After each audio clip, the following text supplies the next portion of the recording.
An American reporter visited Marie Curie and was surprised to find her poor. So many men have been made rich by her discovery of radium. The reporter asked about her patents.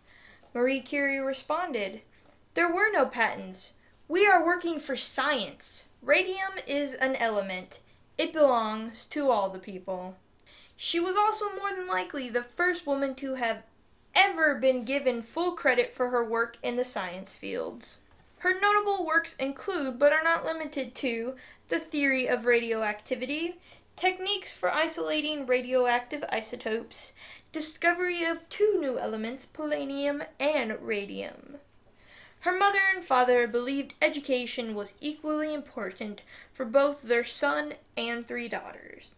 Her mother died when Marie was 10, and her father was unable to afford to send his children to university.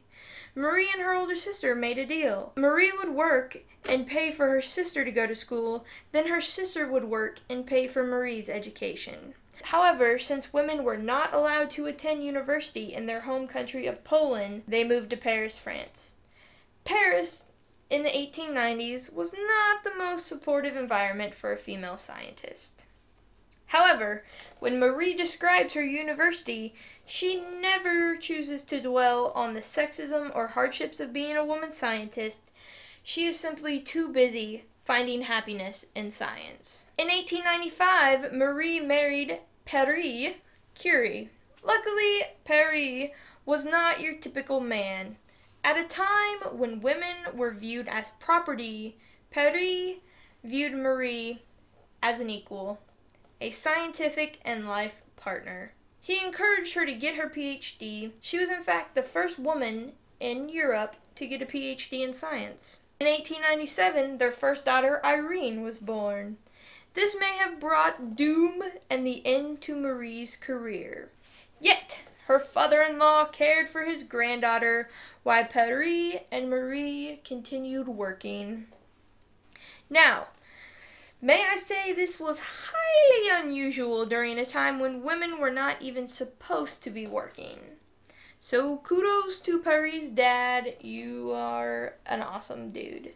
Pierre and Marie worked in basically a shack laboratory and for years tried to isolate new radioactive elements from a pitch blende. This is a long and tedious process which requires oh so much patience. However, their patience paid off. They were able to isolate two new elements.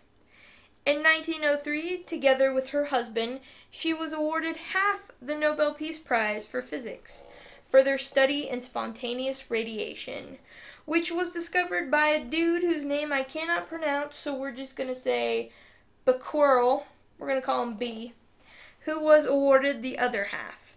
Many people referred to Marie as Pierre's assistant, those douchebags. And at first, she wasn't even going to be awarded the prize.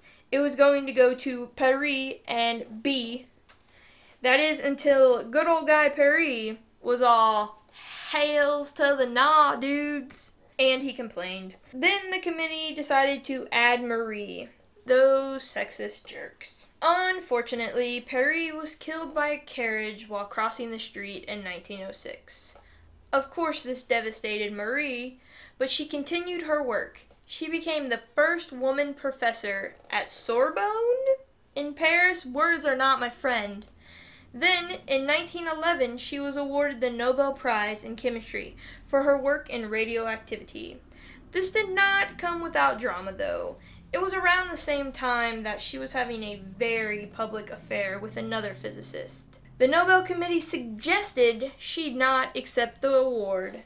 However, since Marie Curie was the woman that she wasn't having any of their shit and she accepted the award.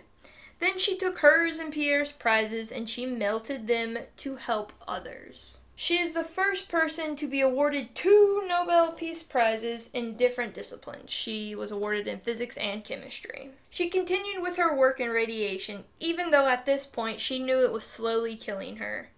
She thought if radium kills good cells, it could also possibly kill bad cells, which could in turn help people with cancer. She wanted to help humanity even at the risk of herself.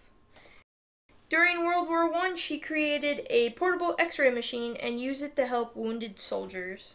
In 1934, sadly, she died of leukemia, no doubt to her years of research into radioactivity.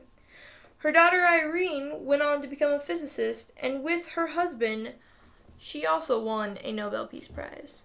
Marie Curie lived most of her life in poverty. She was more concerned with humanitarian causes through advancement in science than she was with financial rewards. She overcame oppression, sexism, and the deaths of her mother and her beloved husband to become, in my mind, one of the greatest scientists ever. I am blown away by how much she did. She is truly one inspirational, badass motherfucker. Thank you, Marie, for everything you've done. Goodbye.